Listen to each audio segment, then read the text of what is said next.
Welcome to this ongoing series of interviews where eye care professionals from across the U.S. share their valued opinions and insights.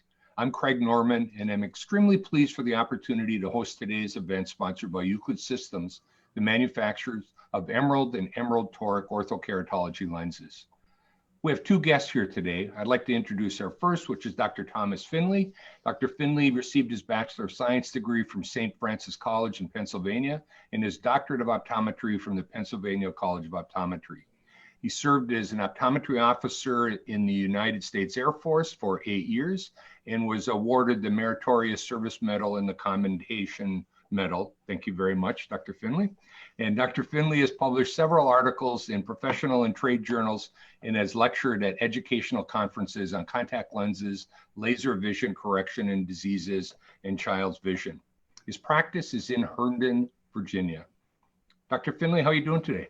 I'm doing well. Thank you, Craig. Thank you so much for being here. We're really looking forward to chatting with you.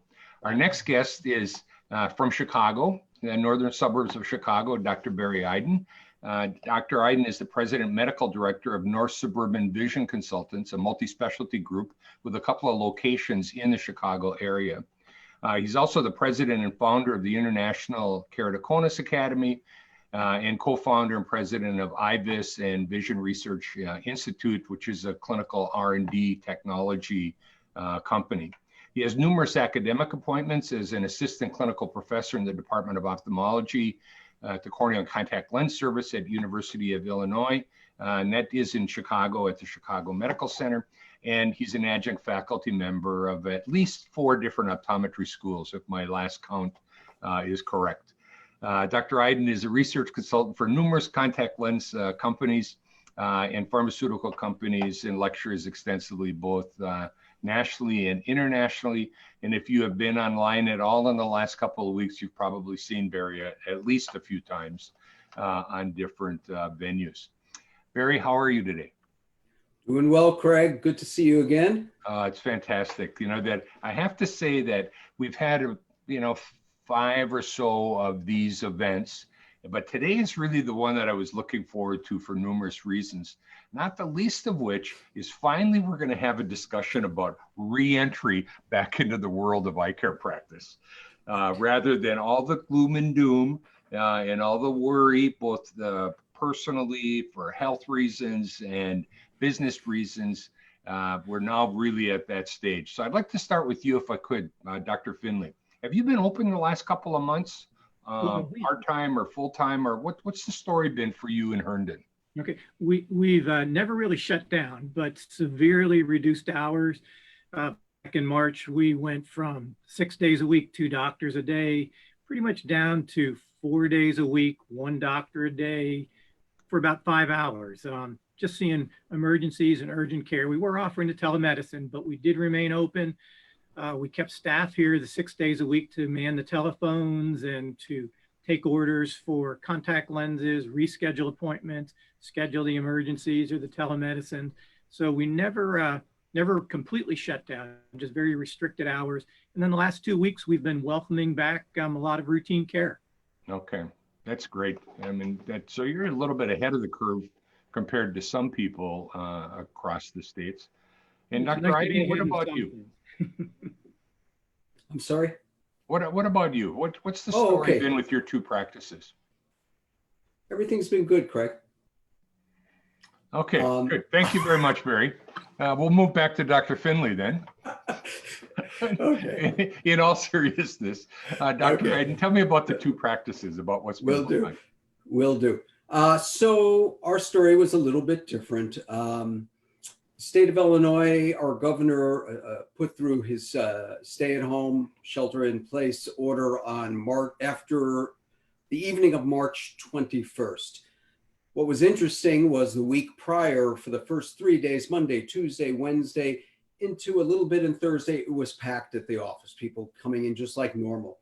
Once Friday hit, maybe about half the number of people. There were a lot of cancellations. When Saturday hit, we were down to, I think, we only saw 6 people, I think, on Saturday.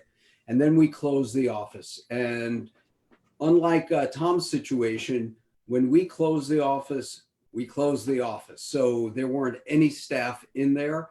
We had a certain number of staff who were working remotely doing all the things Tom talked about in terms of answering phones. So we had them forwarded to certain individuals, people also being proactive and calling patients who we knew were due for certain care, maybe needs of contacts and things like that. So we did that. And then two of our doctors would take turns responding to emergency or urgent care visits. We did incorporate telehealth immediately. We had used it a little bit before, but we really ramped it up. And those that we had to see directly, we would just come in as needed. So the office was, in essence, truly closed. Then, let's see, it was May 4th is when we began doing live care again. So it's been a couple of weeks now. Totally different type of live care, beyond all the protected elements that I'm sure you're going to want to talk about. Scheduling was ramped down, number of doctors. So we're only doing one doctor per session. We created two different teams of staff so that they were, in essence, married to each of the doctors. So only two of us were seeing patients with a specific staff. And that's continuing on through the end of this month. And now we're just putting in place our June protocol, as I call it, our phase 3. I kind of go along with the Governor Pritzker. If he says it's phase 3 at NSVC at our practice, it's phase 3.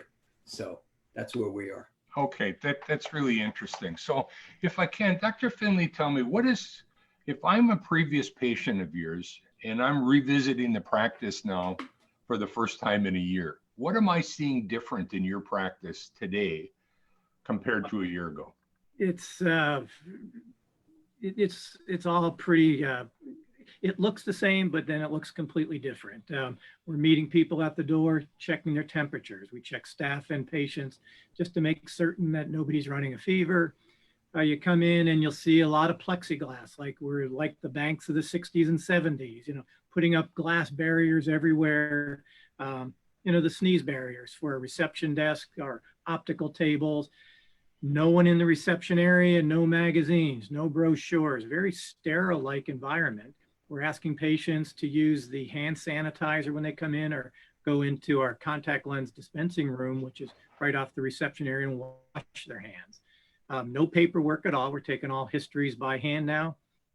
Cleaning, swabbing down the exam rooms before and after each examination. We're all in masks. We're requiring all patients to wear masks.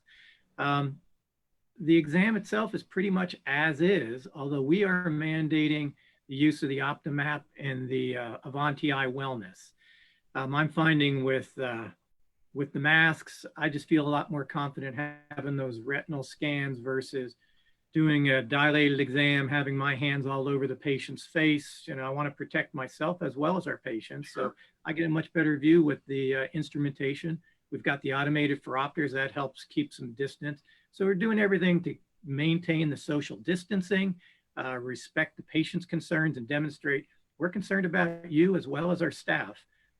Eyeglasses, we used to say, yeah, start looking around. Now we have to have somebody with you. So every frame you touch, we're pulling off, cleaning up before we put it back on the frame. So right. And we're into the third week and we're starting to notice we're all letting our guard down a little bit. So we all have to watch each other because you just don't know who that one carrier is going to be that could put us out for 2 weeks. For sure. Dr. Eiden, are you guys doing much different compared to a year ago? Yes, I'm no longer wearing designer suits. That's for sure. So all of my patients that see me like, that can't be you. So typically, I was always wearing a suit in practice. I never was into lab coats or anything like that. We've gone the entire staff to scrubs. And I got to tell you, we're not going back. It's so comfortable. It's a wonderful thing. So yes, everything's different. Nothing's the same and everybody understands it. Where we practice, compliance from patients is amazing. And I did want to thank my patients, to be honest with you. We haven't had one patient enter our office who didn't bring a mask, not one. And speaking to other doctors throughout the country, a lot of them are saying about half of the patients are coming in. We have to give them masks, this and that. Hasn't happened at our practice. Our staff's the same way, very, very concerned. I think that's an interesting topic to discuss, the quote unquote COVID scared staff member. We had that at the beginning. We had to really address each and every one of their concerns, and we have. In addition to temperature taking at the door, and we do that, we also do blood oxygen levels. So we were able to order a few of those blood oximeters online, which is really nice. We're lucky enough at our main office to have a nice vestibule. So when the patient is told to come to the front door, they're greeted by one of our ophthalmic technicians. They measure temperature, they make sure they have a mask on, they do blood ox, then they're brought directly to one form or another of exam room. So reception area doesn't exist. Nobody's allowed to sit or wait there. Patients have to come in alone unless they're a minor or they're an adult who has special needs. So what we're trying to do is limit exposure for the patients, for our staff, for everybody. Everybody has been totally understanding and really receptive. And we've gotten, I want to say, a bunch of comments on social media in a positive way. We've had posts stating that, you know, patients felt comfortable and so on and so forth. In fact, somebody just forwarded to us yesterday that there was a mom's Facebook group for the Chicago suburbs where one of our patients got on and said how they appreciated the steps we've taken. So it's really, that kind of feedback really helps. Okay, that's terrific. You know, I had a circumstance myself. Yesterday, I had to go into the bank to sign some papers. And of course, the bank isn't really open. Only the drive-in part of the bank is open. And so I was waiting at the front door for them to let me in. And I'm looking at the reflection and I have a mask on. And I'm thinking, what is anybody in the bank thinking about a guy in the front door knocking on the window? He's got a mask on. And then the whole process, though, was so interesting that they asked me right away if I brought my own pen. I thought that was kind of interesting.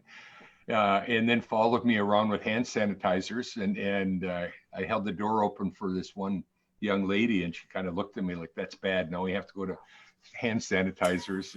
But anyways, it was a great experience because they were all buttoned up also. So I can totally understand that. And I'm going to go back to you, Dr. Finley, related to that. And I'll say again, I'm the patient. I'm coming back for the annual exam.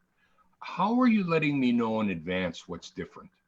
Like I've talked to some people who have, you know, done little iPhone videos to talk about what the experience is, and others have sent out things in advance. Are you doing anything like that? We've sent out an e-blast to our patient base probably every 2 to 3 weeks since March, keeping them up to date, letting them know when we're just here for the emergencies and urgent care. And now that we're starting to see the routine care, when they call, we let them know that, okay, we do require a mask. If you don't have one, we have some masks here. And let them know we will be doing the retinal scans. So we try to let them know beforehand.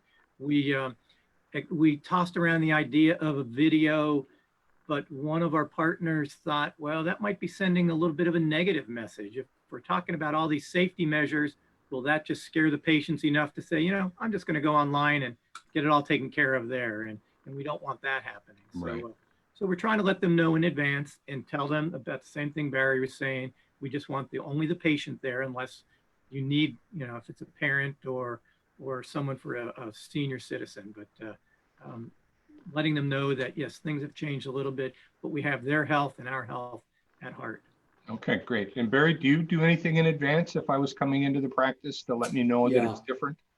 Yeah, we did it. We've been very, very aggressive in that area from the beginning, both in terms of email blasts. We've done numerous ones like that, Facebook posts. We actually did do a number of videos. And to be honest with you, we didn't find a negative impression from the patients. In fact, if you looked on our Facebook page, the number of hits were dramatically higher for the video than for any of the postings we did without video. I think there's a reality kind of thing, a personalization. And in fact, today, one of my associates who runs our pediatric service, she is actually doing a video about how we're dealing with pediatric patients and our vision therapy services, and how we're doing some remote vision therapy as well as live, and so on and so forth. One of the most interesting things in terms of patient communication Tom hit on is when they're on the phone with your staff, both at the scheduling point, and that's critical because there are a lot of concerned patients, surely up in our area, they're very concerned. We do not take a heavy hand. This is really important because I've spoken again to a lot of doctors who are very shall I say, a little heavier in their hand about getting patients in for exams and trying to go over all of the concerns that they have and rationalize why they shouldn't be concerned because you've got it covered. We're not taking that approach. We're taking the approach is, unless there's a real medical need for you to come in and you feel more comfortable waiting a few months, we're booking you then. There's no heavy hand. The second thing that we do beyond that conversation is after patients are seen, and the first week we did every single patient, now we're doing randomized patients. We have staff calling them to see how they felt their experience was. Did they feel safe? And across the board, we've gotten positive feedback. But I'll tell you a funny story, Craig. The first morning of the first day, I saw patients. And one of the staff who was doing those phone calls after the visit called me during the lunch break and said, Dr. Eiden, you got a problem. I said, I have a problem. I've just worked one half of a day. And she said, it's about the hand washing. Patients didn't see you washing your hands. I said, are you crazy? Do you know how often I'm washing my hands? Then I realized their chair is actually slightly in front of where the sink is, and they are looking forward. And so from that moment on, as I go to the sink, I am verbally saying, and now I am preparing to take care of you. Again, thorough hand washing is the most important step. So, right. Barry, if I could interrupt you for just a second, your sound is going in and out and buzzing a little bit. And while you take a peek at that, I'm going to switch over to Dr. Finley if I can. And Tom, you know, you said that you check the patients up front. You're taking their temperature. You're doing some precautionary measures. Have you had anybody so far yet you had to say, whoa, maybe you shouldn't be coming in the practice today and that you should be going home? We had a couple in the very beginning when it was just emergencies and urgent care, where one person literally just traveled from New York. And this is when, this is very early on when anybody coming from New York was, should have been self-quarantined for like 14 days. So they were a little upset. They understood, and we kind of dropped the ball a little bit because we did the screening over the phone, but somehow they missed that coming from a high COVID-19 area. Just this week, we had somebody come in with a higher temperature, feeling good. They were appreciative, and they had been checking their temperature, felt good, but they understood and said, okay, thank you very much. And hopefully we're going to hear back from them next week or the week after. But most people are very understanding, and they realize that any one of us could be a silent carrier. So in this case, I can't remember if they had been checking their temperature or not, but they were appreciative, according to my staff. I never had the opportunity to talk to them. Yeah, that's great. So Barry, of course, we like to talk about ortho-k on this particular venue. And can you relate to us any differences that you either have in place now or foresee in the management of kids and their parents going forward, since we know that, in essence, orthokeratology for the most part is in young children? Please tell me if sound is back okay at this point. Barry, you're still breaking up a little bit. While you fix that, Tom, you want to answer that question at all? It's more being a lot more aggressive and proactive. The cleanliness is next to godliness. Telling them to thoroughly wash their hands, try to keep their hands away from their face, clean the lenses as well as possible. And then we're hitting the 20-20-20. Now that they're not going to school, formal school every day, make sure they keep wearing them. Okay, good. Hey, Barry, we're getting a little feedback, I think, from you also. I'm so sorry, guys. It must be my connection to, let's try this again. Is this any better? Or is it still breaking up? Barry, it's still breaking up. Wow.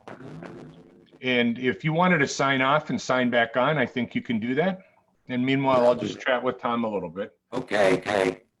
And so Tom, you know, relative to that same question with the kids, and kids in general, ortho-k in particular, are you seeing anything different in dealing with them? And are the children oblivious to what's going on other than a mask right now? Or what are you seeing in the office?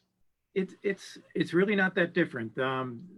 Actually, it was interesting. They were one of the first patients coming in wearing masks before masks became an everyday thing for everyone. So a lot of them were Asian ancestry. I don't know if that had anything to do with it. Maybe they were a step ahead of us, but really nothing at all. And but again, just emphasizing the 20-20-20. Make sure you get outside 2 hours every day and get some physical activity. And boy, moms love hearing that. It's, they just look and say, "See, I've been telling you, I've been telling you." But no, just emphasizing the same thing we're doing over and over, and also letting them know it is safe to wear these lenses, because there was a couple of reports early on saying you shouldn't be wearing contacts, and some people took that to heart. We wanted to make sure that they know it is perfectly safe as long as you're doing what you're supposed to be doing. Okay, and then great. Having access to us with email and telephone, saying just call or email with any questions. Okay, great. Barry, let's see how you sound now. I'll give you a test 1, 2. Are we okay? Excellent. Sounding good. I thought that you actually created that situation to keep me quiet. You did a good job. You were going to cut me off one way or the other. It's okay, buddy. Anyway, and I actually still might. Yeah, thank you. I'll give you just 2 quick tidbits as it relates to myopia management in general, ortho-k specifically. Number 1, we're really starting to utilize and starting to think about the importance of both empirical and virtual lens designing off of software in designing lenses, as well as we know for the Euclid design, you need your Ks manifesting corneal diameter based upon what we know experience-wise. I think we're going to see a huge increase in eye care practitioners utilizing virtual fitting techniques, and I know we're definitely embracing that, and that's really an exciting area. The second is when you have a new patient that you're considering myopia management, whether ortho-k is the way to go for that patient or other modalities, it takes time to have that conversation. So we have moved that conversation to telehealth. So for example, yesterday, late afternoon, I left the office, came home, got on a telehealth conference call with a family, with child, well, she's a teenager, and the 2 parents. And we were able to, in a very relaxed, non-masked environment, have a really good conversation and review things. And I would encourage people to utilize that for that purpose. It's really helpful. Okay, that is fantastic. That I've been so curious about, what has happened in this telehealth arena over the last couple of months, as I think all of us have been. And that's another novel use of being able to communicate with patients in a less stressful manner, both on the time constraint, most likely, that there's not somebody that is waiting in the chair next to you that you have to hurry to, and especially for that initial conversation. Let me add one more quick thing about that. A lot of these, especially if you like, this was a teenager, she came in, she was over the age of 16, she drove in by herself. So we didn't even have the parents there to have the conversation. So it was very helpful to have telehealth. Wow, that is great. And then, do you see, and I think it might be a little too early to tell, but do you think that the economic downturn, in particular related to unemployment and the reopening of businesses and, the uncertainty around that, do you think that will have any impact on bigger ticket items, such as orthokeratology and myopia management? And if so, do you have any strategies on how to make that easier for the patient and their parents? And if I could, Tom, I'll start with you first on that. It's always going to be a concern. We do accept care credit. And for those individuals that are and families that are severely hit, we'll tackle it one case at a time and do whatever we can to help them remain in ortho-k or to begin with it.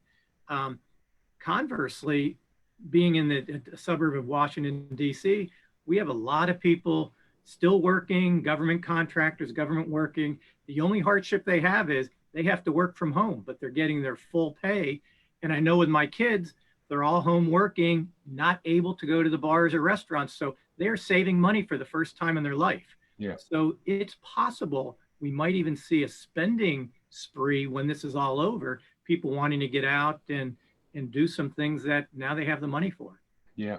I think it's so fascinating what you just said, that this conversation about not spending any money and having more left over, I've heard dozens of times over the last couple of months. And it really is amazing how people can figure out how little they need to live on, when they're forced to. Barry, do you see anything different at all coming up here on how you're going to manage this with the patients and their parents? Yeah, I think the answer truly is regional, maybe even local. I mean, if you're in an area where a large percentage of people from a corporation are furloughed or laid off, the conversation is going to be totally different. If you're working, as you said, maybe in government, or as my kids work out in the Bay Area, they work remotely anyway. To them, COVID is relatively an inconvenience, so Right. it's very different. Our area is probably a mix. It's a very well-to-do area. A lot of people are self-employed, though, in my area, and their businesses really were dramatically impacted, whether it's because they had to shut down or their accounts were not ordering and all kinds of things. So it is. So you have to be flexible. You also have to consider, is myopia management with ortho-k a really medically necessary procedure? If you believe that myopia is a disease, then you would think that its management is medically necessary. So just like any other medically necessary treatment, you have to take that approach and come up with some sort of creative ways. Like you said, Tom, a care credit is available. We'll do even sometimes our own payment plans. And, just kind of have to figure it out. Maybe have patients pay as they go, as opposed to a global fee. All kinds of things that you could be, I think we just need to be creative. Right. I think that what both of you are saying really makes a lot of sense. I think more importantly, dealing with it on a one-on-one basis on what the patient's situation is. If we could go back to Tom Finley for just a second, if you have one tip regarding patient care, ortho-k would be great, but it's not necessarily only in the ortho-k arena. What would you give that for the audience that is listening to this? It's kind of an elaborate, it's more general than anything, but stay the course, do the best you can, provide the best care and services to your patients, be true to yourself, and this will pass, and then conserve your cash. Right. Okay. That's an excellent tip there. Barry Eiden, what about you? Right. I think the answer, Craig, for me is just treat our patients as if we're thinking of treating a family member, or the way you'd want to be treated. That is in terms of, when they feel comfortable coming in, what you're doing, how you're preparing your practice, all the things that you do. Don't worry as much about what your income is today. You need to look at the bigger picture over time. And if you do the right thing for patients, that's how we're all successful. I would really agree. That's really insightful. That you often hear this within the medical field where we will talk about my patient, right? As if we own the patient. And oftentimes we don't look at them as a consumer, right? We look at them as my patient. On the other hand, to the point that you just said, if you actually treat them like my patient, the chance of them sticking around through thick and thin is really much better. And I think that that's extremely good advice. So fellas, I have to tell you that this 30 minutes went by very quickly, that I think we learned a lot today, regarding about how the reentry process can take place and how we interact with patients. The tips related to telehealth, I think, was really quite interesting. And I think it's going to be a brand new way of life for all of us. And then also figuring out ways to be able to help the patients because of something in the area of eye care, such as orthokeratology, which is a little bit bigger ticket item, being able to help them through that. I want to thank both of you fellas for this. I want you both to remain really safe, and look forward to seeing you face to face for maybe a little elbow bump or something in the near future. Tom Finley, Barry Eiden, thank you, fellas. Thank you. Thank you. Take care. Take care.